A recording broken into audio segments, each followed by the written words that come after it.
Salut!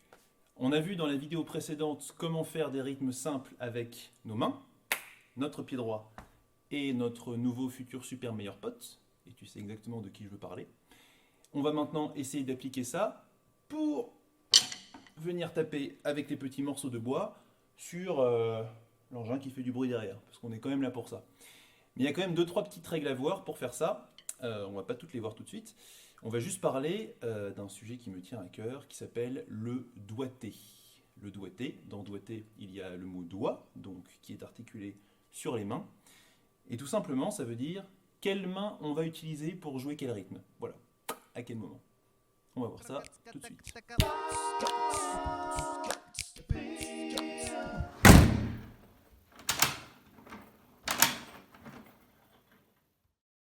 Une fois qu'on a les baguettes dans les mains, on n'a que deux choix possibles. Soit on utilise la baguette droite, soit on utilise la baguette gauche.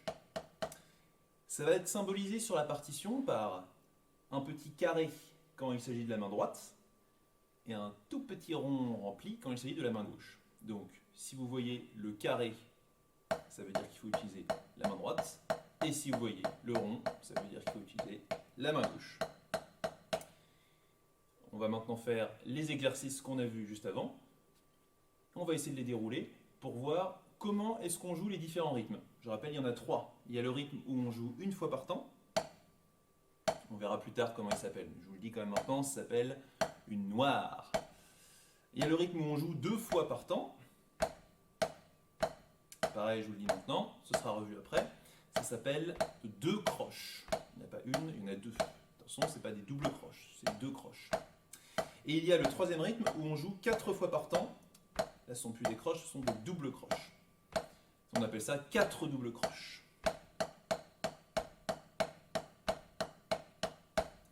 Et pour chacun de ces rythmes-là, il y a une manière de les jouer. Il y a une manière, on va dire, officielle. Après, il y a moyen de faire un peu ce qu'on veut sur la batterie, mais il faut que les choses soient d'abord carrées pour pouvoir permettre après de pouvoir s'évader plus facilement. Alors, la noire d'abord. La noire, un coup par temps, on va venir taper ça avec la main droite. Il y aura donc un carré au-dessus de la noire. Les deux croches, les deux coups par temps, vont être tapés main droite, puis main gauche. Droite, gauche, droite, gauche. Et les 4 doubles croches, on va alterner droite, gauche, droite, gauche. 1, 2, 3, 4. C'est parti pour se faire les 4 premiers exercices en boucle, avec toujours le métronome à 50, toujours le pied droit sur chaque pulsation, toujours la voix qui dit chaque numéro de temps, et du coup les mains qui jouent ce qu'il faut jouer. C'est parti. Et 3, et 4, et 1, 2, 3, 4. 1, 2, 3, 4. 1, 2, 3, 4. 1, 2, 3, 4. Encore. 1, 2, 3, 4. 1, 2, 3, 4. 1, 2, 3, 4. 1, 2, 3, 4. On va donc maintenant pouvoir passer sur la bestiole. Il va s'agir de faire exactement la même chose que ce qu'on a fait. C'est-à-dire, le pied gauche, lui, c'est le seul qui va rien faire. On le laisse fermer, on laisse le charlet fermé pour l'instant. Le pied droit, il va marquer tous les temps avec la grosse caisse. Les mains, elles vont venir jouer ce qu'on jouait avant, pour l'instant les 4 premiers exercices. Et la voix, toujours, va compter les temps. Voilà, voilà. Donc, petite différence, c'est que si comme moi, avant, vous étiez sur un pad ou sur une surface qui sonne pas trop, et bien là, passer sur une surface, et surtout la grosse caisse, qui a un peu plus de son, bah, ça peut créer des interférences au niveau du cerveau. Donc, on y va progressivement. C'est parti.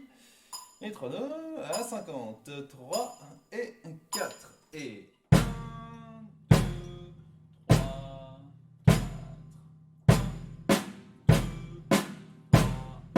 1, 2,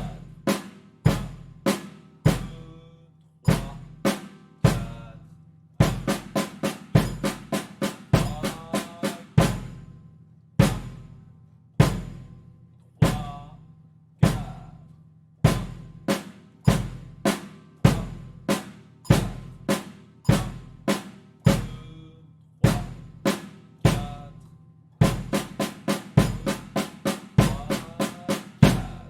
On enchaîne avec le numéro 6, même chose avec des combinaisons de ces 3 rythmes.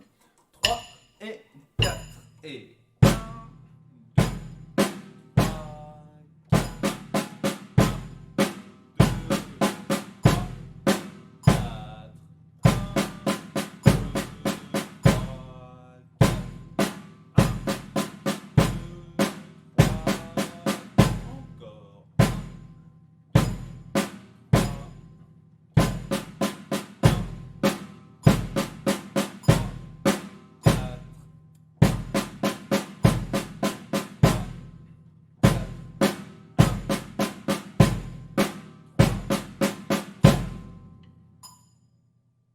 Les choses plus ou moins sérieuses commencent maintenant. On va venir dispatcher ces différents rythmes sur les différents éléments de la batterie. On va utiliser la caisse claire et les 2 tomes. On laisse les cymbales de côté pour l'instant. Le premier temps sera joué sur la caisse claire, le deuxième temps sur le tome aigu, troisième temps sur le tome aigu, quatrième temps sur le tome basse. Si vous aviez 3 tomes chez vous, vous pourriez faire premier temps caisse claire, deuxième temps tome aigu, troisième temps tome médium, et quatrième temps, le tome basse. Et du coup, comme on met ces éléments, c'est les mêmes rythmes, mais on va placer ces rythmes sur différents éléments, et bien au niveau de la partition, ça donne ça. Les petites notes qui ont changé. C'est parti, métronome à 50, toujours 3 et 4 et 1, 2, 3, 4, 2,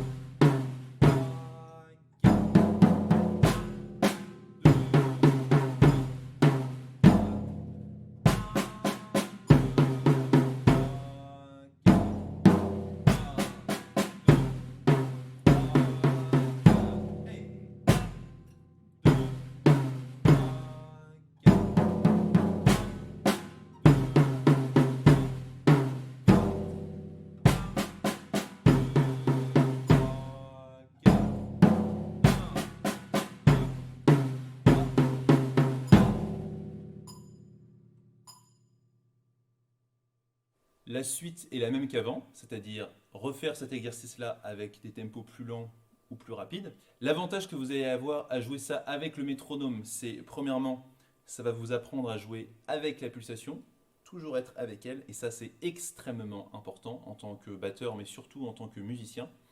Et deuxièmement, ça va vous donner un repère pour savoir à quel niveau vous en êtes. Tiens, je peux jouer jusqu'à 70. Ah bah, la semaine prochaine, je pourrais peut-être être à 75, 80.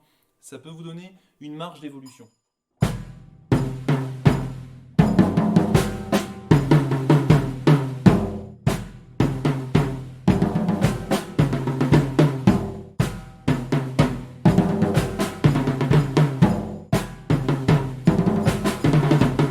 Et vous allez voir qu'arriver à un certain niveau de vitesse, ça va devenir difficile. Vous allez commencer à jouer, les membres vont s'embrouiller.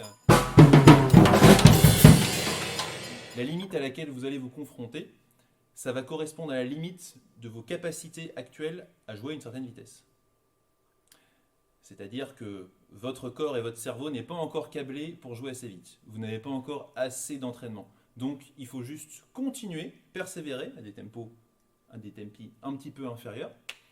Et ça va venir tout seul, vous allez y arriver. Merci d'avoir regardé cette vidéo. N'hésitez pas à regarder encore et encore les passages qui vous paraîtraient un petit peu difficiles. Et puis moi je vous dis à bientôt.